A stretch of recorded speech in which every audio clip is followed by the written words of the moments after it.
नमस्कार। SME express के इस एडिशन में हम हैंडीक्राफ्ट सेक्टर पर फोकस करने वाले हैं। भारतीय हैंडीक्राफ्ट्स की दुनिया में खास पहचान है। मौजूदा दौर के ट्रेंड्स, ग्लोबल उठापटक के बीच चुनौतियों और उद्यमियों के सामने नए अवसरों पर हम मंथन करेंगे। हमें ज्वाइन कर रहे हैं doctor Rakesh Kumar, chief mentor EPCH। साथ ही हमारे साथ मौजूद हैं विपुल गुप्ता, डायरेक्टर डिजाइन को।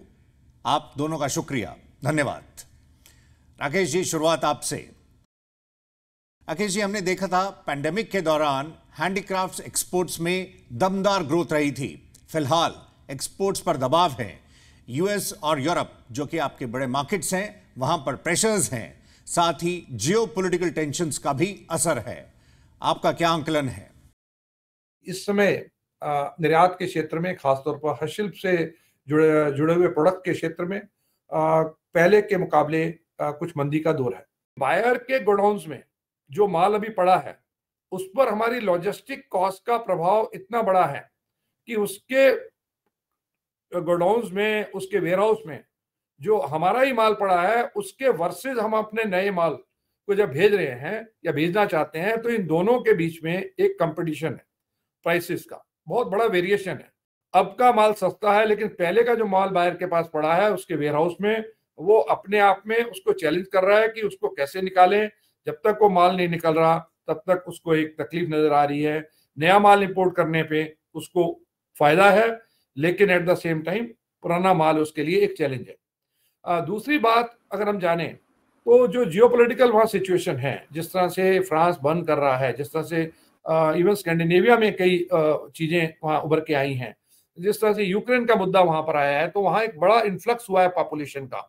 और वहाँ इसके चलते जिस तरह से हम सोच रहे थे कि एक यूरोप वापस में पेंडेमिक के बाद में उभर करके आएगा, वहाँ उनके पास एक चैलेंज है। ड्यूरिंग पेंडेमिक यूरोप ने खास तौर पर काफी हद तक पैसा बांटा, और लोगों ने पेंडेमिक के बाद में वहाँ ज्वाइन नहीं किया सर्विसेज को, जॉब्स को, और अभी तक वो लोग वहाँ इस तरह से बैठे हैं कि वहाँ एम्प्लॉयमेंट जो है, वहाँ एक मेजर इश्यूज हैं। मैं इस हद तक विश्वास करता हूँ कि आने वाले अक्टूबर में, खासतौर पे जब हमारा एक बड़ा विश्व का सबसे बड़ा मेला जो IIGF दिल्ली फेयर लगता है 12 अक्टूबर से, उसमें हमें अच्छे रुझान आएंगे। ओवरसीज बायर उसके बारे में काफी पॉजिटिव चीज लेकर के आएंगे, और मुझे काफी आशा है कि ये जो एक दौर है, ये एक अभी खत्म होने वाला है। विपुल जी, आप मौजूदा ट्रेंड्स को कैसे एनालाइज कर रहे हैं? क्या आप नए रीजन्स, नए मार्केट्स और नई कैटेगरीज पर फोकस कर रहे हैं? पीपल, मतलब जो वहाँ के कस्टमर्स हैं यूएस के या यूरोप के, उन्होंने कहीं ना कहीं ये फैसला लेना शुरू किया है कि हम चाइना से प्रोडक्ट्स को दूसरे कंट्री में भी सोर्स करें, क्योंकि अगर किसी वजह से किसी भी एक कंट्री के अंदर कोई भी कंसर्न आता है तो उससे उनकी पूरी सप्लाई चेन डिस्टर्ब होती है। तो जो ओरिजिनल प्लान है कुछ कस्टमर्स से जिनसे हम बात करते हैं, उनकी प्लानिंग ये है कि जो एडिशनल ग्रोथ आनी थी वो उसको डाइवर्सिफाई करेंगे डिफरेंट कंट्री ऑफ प्रोडक्शंस पे। लेकिन ये स्लो डाउन होने की वजह से, मतलब सर्च का स्लो डाउन या फिर राइट होने की वजह से, वो जो ग्रोथ है अभी तक हमारे को देखने को नहीं मिली है। एक जो सबसे बड़ी डिमांड आ रही है कस्टमर्स की डाइवर्सिफाई करने के लिए, वो आ रही है सस्टेनेबल और इको फ्रेंडली प्रोडक्ट्स की, जो कि ओवरऑल वो सिर्फ वेल क्राफ्टेड ही नहीं हो, जबकि वो सस्टेनेबल भी हो, क्योंकि sustainable is a very big topic this year. Rakesh ji, पिछले साल हैंडीक्राफ्ट्स का 30,000 करोड़ से ज्यादा का एक्सपोर्ट किया गया था। EPCH ने 2030 तक 1 लाख करोड़ का टारगेट रखा है। इसको लेकर क्या स्ट्रैटेजी बनाई जा रही है? सौरभ जी, जब हम लोगों ने कहा कि 3 गुना 30 तक, तो इसके पीछे 2 बातें हैं। पहला ये है कि आज जो हमारा बायर है, वो मन में चाइना +1 की स्ट्रेटजी लेकर के चल रहा है। जब हम कह रहे हैं चाइना +1, तो चाइना +1 का मतलब ये है कि ऐसे हमारे सभी प्रोडक्ट जो चाइना में तो बनते हैं, लेकिन हम उसके बाद जब भी कभी बायर उसके बारे में सोचेगा, तो चाइना को नॉर्मल प्रोसेस में एक मैन्युफैक्चरिंग सेंटर मान के चलेगा, और बड़ा प्रोडक्शन सेंटर मान के चलेगा, बड़ा प्रोडक्शन कंट्री मान के चलेगा। लेकिन एक दूसरी कंट्री उसके साथ साझा करेगा। इससे पहले चाइना के आगे उनको कोई दिखाई कुछ दूसरा नहीं देता था। तो अभी चाइना प्लस वन का जो एक सब जगह बायर्स के यहाँ कंसिडरेशन हुआ है, उसमें इंडिया बड़े तौर पर उभर के आने वाला है। दूसरा, हम लोगों के यहाँ एक बहुत बड़े लेवल पर प्रोडक्ट रेंज की डेवलपमेंट हो रही है, क्वालिटी बेटर हुई है, कंप्लायंसेस हुए हैं, ये सब चीजें पिछले सालों में बढ़ी हैं। खासतौर पर पेंडेमिक में भी लोगों ने इन चीजों पर काम किया है। हम लोग ईपीसीएच के माध्यम से अभी इन वर्षों में 2030 से पहले, यानी इन्हीं 2 सालों में खासतौर पर एक बड़ा मुहिम चला रहे हैं, जिसमें हम लोग पैकेजिंग पर, डिजाइनिंग पर, सस्टेनेबिलिटी पर, जैसा भी आप गौरव जी ने बताया, प्रोडक्टिविटी एनहेंसमेंट पर, और इसके साथ ही हम लोग कॉस्ट कर्टेलमेंट कैसे हो, इसके ऊपर भी हम सब लोग इस पे काम कर रहे हैं। ब्रांड बिल्डिंग की बात हो रही है। अभी तक हमारे सभी एक्सपोर्टर, इवन हमारे मित्र जो यहाँ डिजाइनको के बैठे हैं, बड़े एक्सपोर्टर भी, अभी तक सब लोग वाइट लेवल में एक्सपोर्ट करते हैं, यानी कि जो हम एक्सपोर्ट करते हैं बायर अपना लेबल लगा करके वहां बेचता है।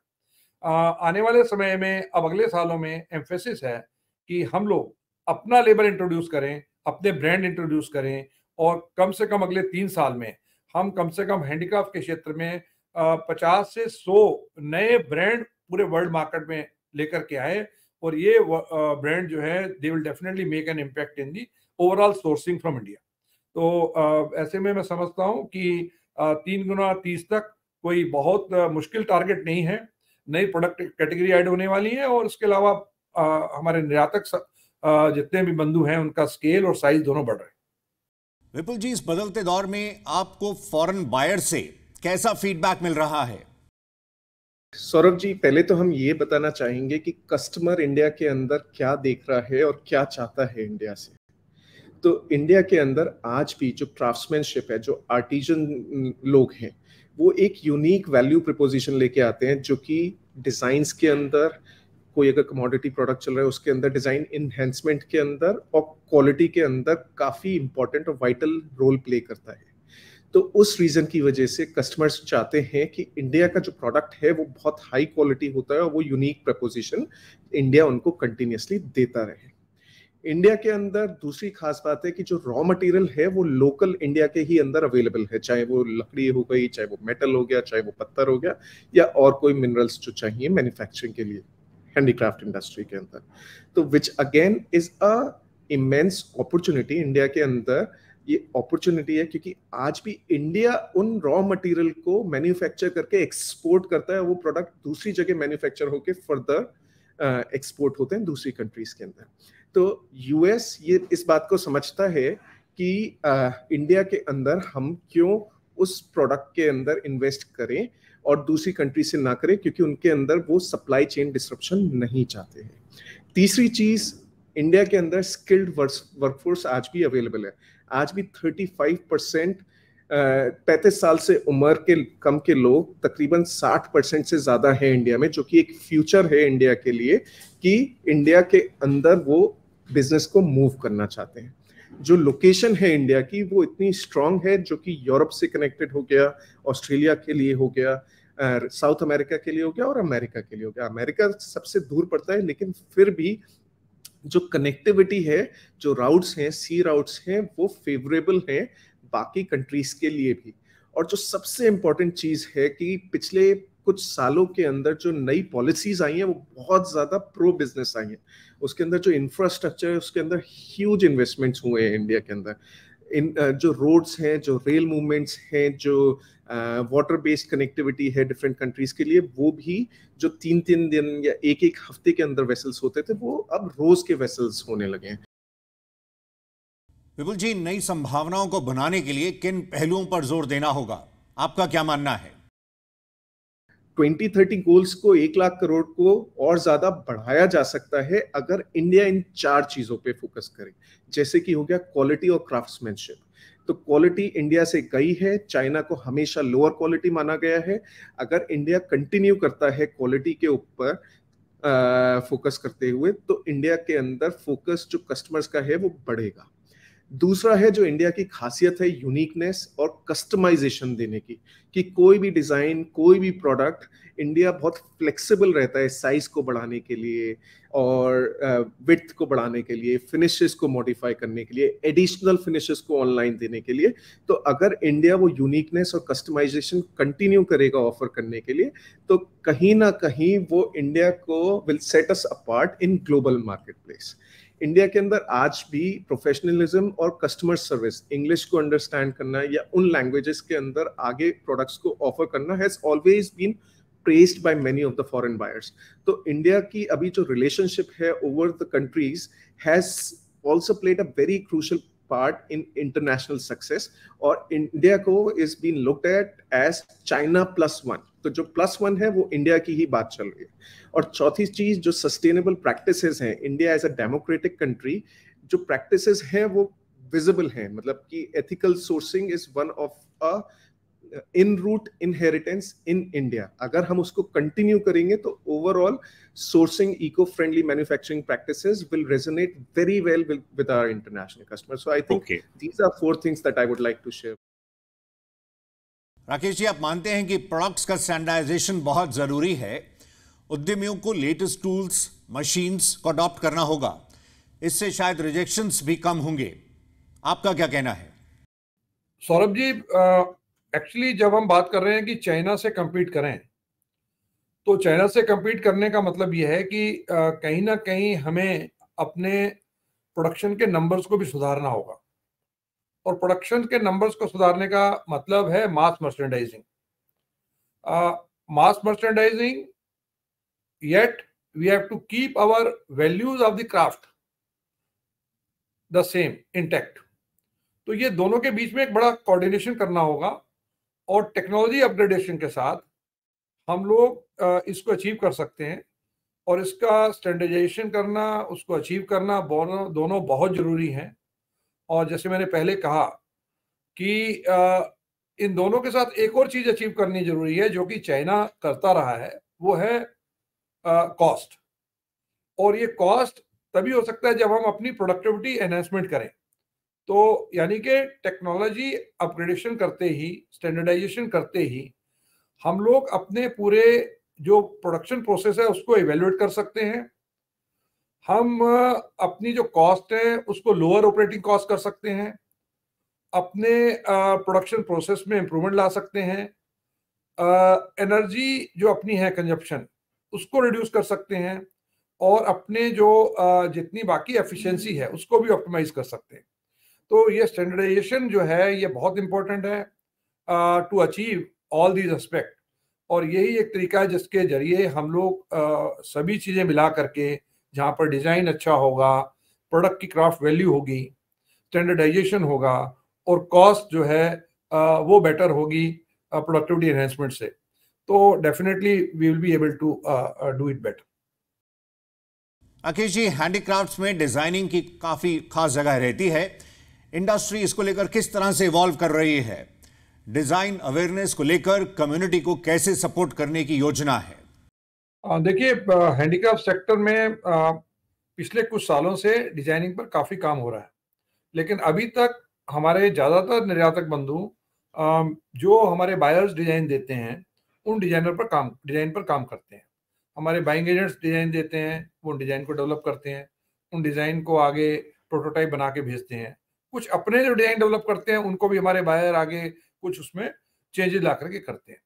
लेकिन डिजाइन स्टूडियो सेटअप करना अपने यहाँ, और पूरी तरह से उस आइटम को ही एज ए शोकेस करना, उस आइटम को बायर तक एज इट इज पहुंचाना, एज देयर ओन कॉपीराइट और पेटेंट और डिजाइन रजिस्टर्ड डिजाइन, ये अभी तक हमारे यहाँ लैग करता रहा है।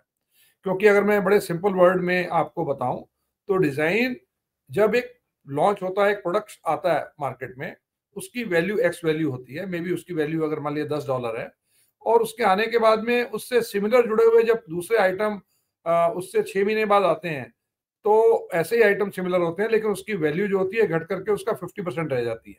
फिर वो मटेरियल कॉस्ट पर बिकता है। पहली बार वो डिजाइन कॉस्ट पर बिकता है, उसके बाद वो मटेरियल कॉस्ट पर बिकता है। तो डिजाइन एक अपने आप में बहुत अहम चीज है, अपने बारे में बहुत जरूरी है, और जिसको किसी भी एक सक्सेसफुल एंटरप्रेन्योर और हमारे एक्सपोर्टर को जरूरी अडॉप्ट करना जरूरी है। ईपीसीएच इस विषय में एक जो हमारे निर्यातकों को सबसे बड़ी समस्या रहती है कि उनको डिजाइनर नहीं अवेलेबल होते हैं, एक बहुत बड़ा एम्पेनलमेंट कर रहा है।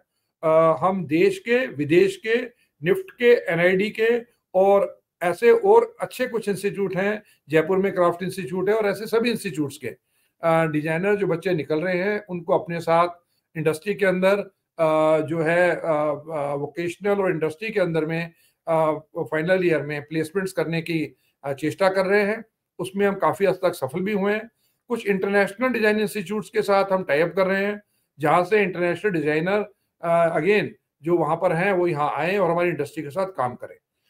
ये दो चीजें बड़े लेवल पर की जा रही हैं।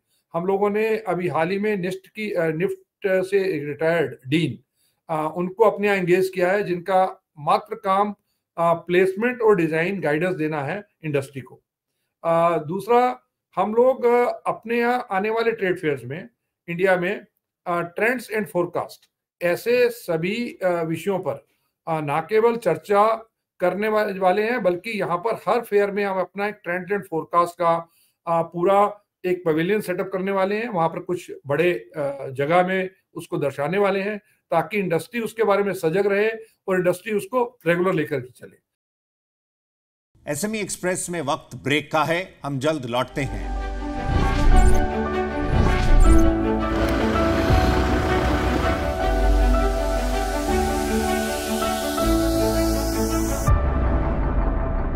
Welcome back. एसएमई एक्सप्रेस में आज हम जायजा ले रहे हैं हैंडीक्राफ्ट सेक्टर का।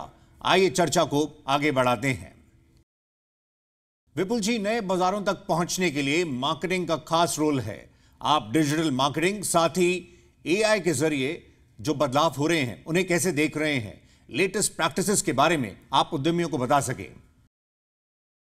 ई कॉमर्स और ओमनी चैनल आगे आने वाले समय में बहुत हैवी इन्वेस्टमेंट्स और पॉलिसीज के थ्रू गवर्न करने के लिए ईज ऑफ डूइंग बिजनेस वहां से मिलनी चाहिए।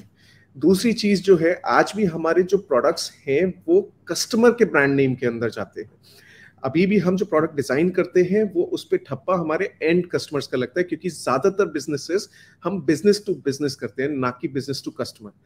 अगर हम ई कॉमर्स पे अपना टाइम या अपना ब्रांड के ऊपर इन्वेस्ट करते हैं तो हम अपने कंटेंट को ठीक तरीके से मार्केट भी कर सकते हैं, अपने प्रोडक्ट्स की स्टोरी टेलिंग को भी ठीक तरीके से कर सकते हैं। चाहे वो क्राफ्ट्समैन की स्टोरी टेलिंग हो, चाहे वो मटेरियल ओरिजिन की स्टोरी टेलिंग हो, चाहे वो डिजाइन फिलॉसफी हो, चाहे वो connecting with different customers on emotional level ही क्यों ना हो। उसके लिए हमारे को ये चाहिए कि अगर एमएसएमई कंटिन्यू करता है ट्रेनिंग करने के लिए कंटेंट क्रिएशन के अंदर, स्टोरी टेलिंग टेक्निक्स के अंदर, और अंडरस्टैंडिंग द ऑडियंस प्रेफरेंसेस कि कौन से कंट्री में किसको किस तरीके से प्रमोट करना है, that will be a huge win for this industry to grow this business faster. एक बहुत इंपॉर्टेंट एस्पेक्ट है जो कि है augmented reality and virtual reality.